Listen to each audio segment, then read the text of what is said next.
Hi everyone, it's QuickyBaby and welcome back to World of Tanks. And a mysterious Tier 9 French medium tank has just entered the supertest. You're looking at the Projet 4-1. And why I say this tank is mysterious is that I have absolutely no idea what Wargaming have planned for this vehicle, which is unusual because I usually have an inkling with events that are coming up. But unless this is going to be next year's frontline reward, or maybe a ranked reward for a season that hasn't even started yet, it's always a bit interesting how Wargaming are planning to incorporate Tier 9 reward vehicles into the game. With that in mind, I'm going to give you my full opinion about just what this Projet 4-1 looks like it's going to turn into. And as with all of these super test videos, please keep in mind that everything is subject to change. So firstly, let's take a look at the model of this tank and see if we can figure anything out before we look into the characteristics of the vehicle. All right, so classic French design. This annoying kind of angled part on the front is always something that catches shots.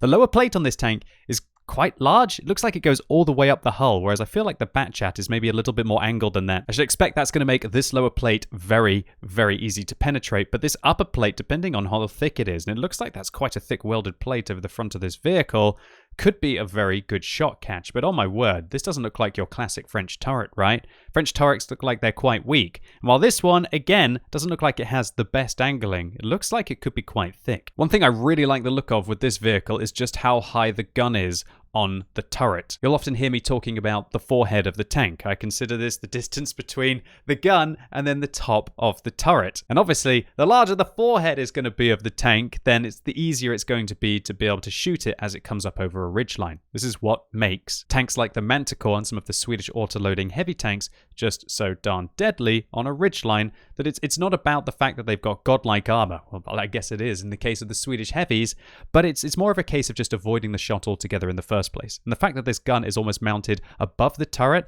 should make it quite interesting on a ridgeline. Boy, I hope it's got some gun depression. Other concerns are whether this box on the back of the vehicle actually counts as a hit box. That's going to make it a rather interesting side profile to hit, and considering that I believe the whole of the top of this kind of oscillates as the gun elevates and depresses, I expect it indeed will be a hit box, but nothing confirmed there. And yeah, as I look at this, it just looks more and more likely that this is actually going to be a hit box.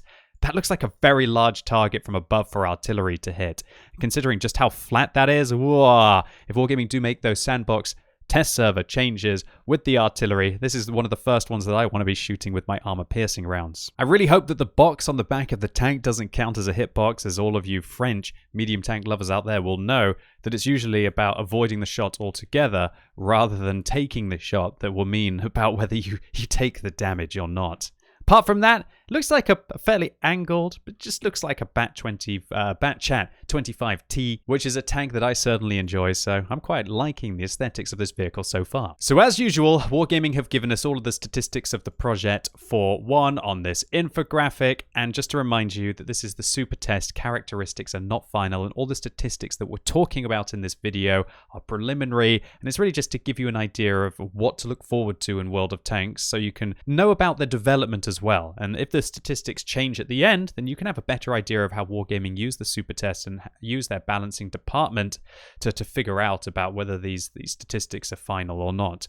But, well, not that they're going to be final or not, because they obviously aren't. My point is that more often than not, the statistics from the super test don't even really change that much. And so you should look at these as kind of not final, but definitely certainly getting there. Anyway, I've taken all these statistics and I've offloaded them in true QuickyBaby fashion into an Excel spreadsheet so we can compare the Projet 4-1 to the Tier 8 French premium medium tank, the Lorraine, and the Tier 10 French non-auto loader, the Bat Chatillon. So immediately you'll notice that the Projet 4-1 has a 105mm main armament, and this does not have half alpha damage. It has that full-blooded 390 alpha damage that you would be used to on the Tier 10 French medium tank. It also has 4 rounds per magazine, a lot like the Lorraine, but considering this thing has increased alpha damage, that is a whopping 1,560 damage per magazine. It's obviously not quite as glorious as the Bat Chatillon's 1,950, but dropping down a tier and losing a round in the magazine is definitely not a bad thing. This 105mm as well doesn't lack any of the penetration that you have on the Tier 10 French auto-loading medium tank.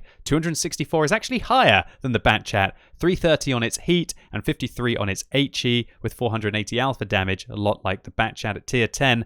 yeah, this thing looks like it could be really gnarly at tier 9. There are autoloaders like the T-54E1, but those things are large, they're cumbersome, and if this tank is fast as well, we're going to have to find out in a minute, it's really starting to look like a contender.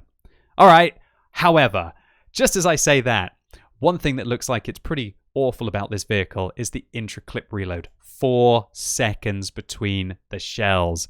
If any of you out there have the Lorraine, you'll know just how wonderful it is to only have a 2.5 second intra-clip reload, let alone the Bat Chatillon's 2.73 second intra-clip reload.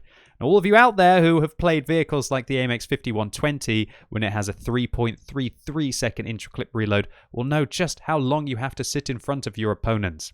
Now with 4 seconds, this is, I think it might be the highest intra-clip reload on any autoloader outside of the AMX, the Foch 155, and that's a tier 10 tank destroyer. 4 seconds is a very long time. You're going to be sitting in front of your opponents for 12 seconds to deal less damage than the Bat Chat would have in that same time to deliver 5 shells. So definitely one of the balancing factors about this tank, it's not going to be delivering incredibly bursty damage. And you're going to truly need extended periods of just getting to unload on a vehicle, or maybe one shot, even pull back round the corner, go out again to be able to engage the other tank and try and fake it to be able to make this machine work well. All right, so now onto the gun handling with the accuracy of 0.32. Wow, that's incredible. Does Wargaming want this to be an auto-loading sniping tank?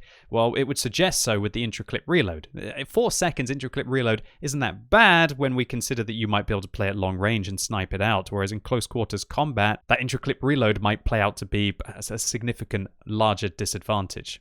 Add to this incredible aim time of 2 seconds, and although we don't know the dispersion values when moving and when turning the turret of this vehicle, it's looking like this thing could be really very good. Add to this 7.5 degrees of gun depression, which is 1.5 degrees more than the Bat Chat at tier 10, and comparable to the 8 degrees that Lorraine has at tier 8. This thing is going to not be able to work ridge lines amazingly, but it's going to find less awkward scenarios where it has to expose its entire hull to be able to engage its opponents. And considering I highlighted just how high the gun is on the turret of this vehicle, maybe there's a chance that you can work a ridgeline better than a lot of other autoloaders in the game. All right, so elevation angles, however, are awful at 11 degrees. This is definitely one of the downsides to the Bat Chat, that you're not able to shoot up at your opponents. So you definitely want to unload at them, usually at close quarters combat or at a great distance off the safety of a nice level pad. And you don't want to be shooting up at people because it's just not going to happen. The touch reverse on this tank at 32 degrees is actually significantly weaker than the other two vehicles here, and it's definitely something to consider. All right, so now onto mobility for the Projet 4.1. This is really important stuff here, and you'll be very happy to know, if you're looking forward to this tank already like I am, that it's really good news. 720 horsepower on the engine, and its weight is just a little bit higher than the Bat Chat at tier 10, giving this vehicle an impressive power to weight ratio better than the Lorraine, but just a little bit worse than the Bat Chat at tier 10. Its forward speed is 60, the same as the Lorraine, slower than the Bat Chat, but its reverse speed is 25. That's absolutely phenomenal, and it will definitely help you to be able to pull back or even reverse circle strafe your opponents. You can reverse circle strafe heavies with a speed like that, and that should help you cover up for that awful intra-clip reload of 4 seconds. The hull traverse at 36, not quite as good as the Bat Chat, but again better than Lorraine, should allow this thing to shift, but if you're expecting to have mobility like the tier 10 French medium tank, you're going to be a little bit disappointed with this.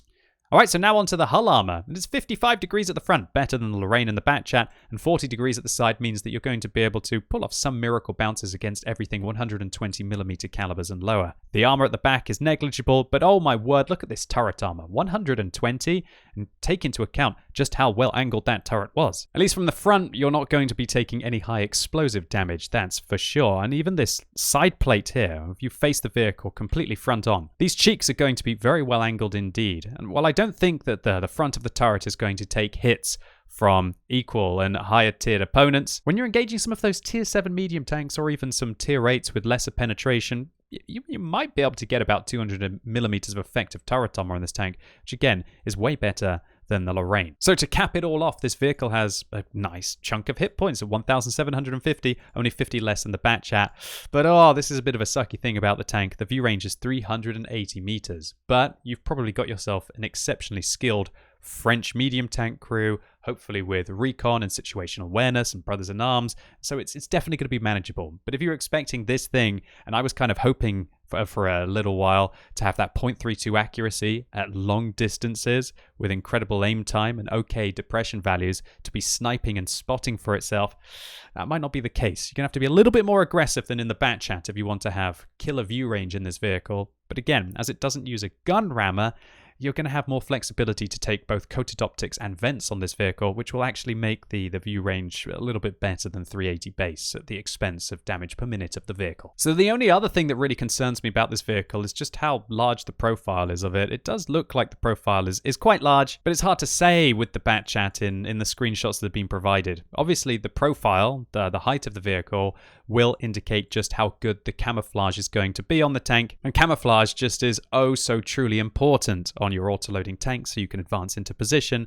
and when you're there remain unspotted to either light up targets for your allies or alternatively just stay hidden long enough to make use of that horrible intraclip reload. So the Projet 4.1, this thing is looking like a really gnarly vehicle. It's kind of a halfway point between taking the full autoloader capacity of the tier 10 Bat Chatillon, making significant nerfs to the intraclip reload and also the view range, but dropping it down a tier and giving it some turret armor and some gun depression with that accuracy and that aim time. If the statistics stay as they are on this vehicle, this thing is looking like it's going to be truly worth grinding for or just making your way through whatever wargaming hoops that they want you to jump through to be able to get. But again, this is a super test. It's currently being tested. All of the statistics are subject to change. And I got a funny feeling that we will see the statistics change of this vehicle. I very much doubt the Wargaming will keep the accuracy and the aim time as they are. The super test might decide that intraclip reload is just too brutal and they actually reduce it down to 3 seconds, but make nerfs to the gun handling or even the mobility of the vehicle or even maybe the hit points because they just feel it's too durable with the turret armor. Either way, with whatever Wargaming do to tweak the statistics of this tank, the Projet 4.1 is definitely looking like a vehicle that I'm going to be interested in playing. So ladies and gents, that's it for today. Hopefully you enjoyed this video on the Projet 4.1. If you did, give the video a thumbs up, and if you hated it, give it a thumbs down. And let me know in the comments what you think about this vehicle. Do you think the statistics look too good, or do you think the intraclip reload is going to hold the vehicle back too much? And more importantly, what plans do you think the Wargaming have for this tank, considering that we got the AE Phase 1 as a frontline reward for last year, and that the Kampfpanzer 50T is going to be the reward from the ranked battles? And as always, thank you so much for watching. You've been epic, and hopefully I'll see you soon.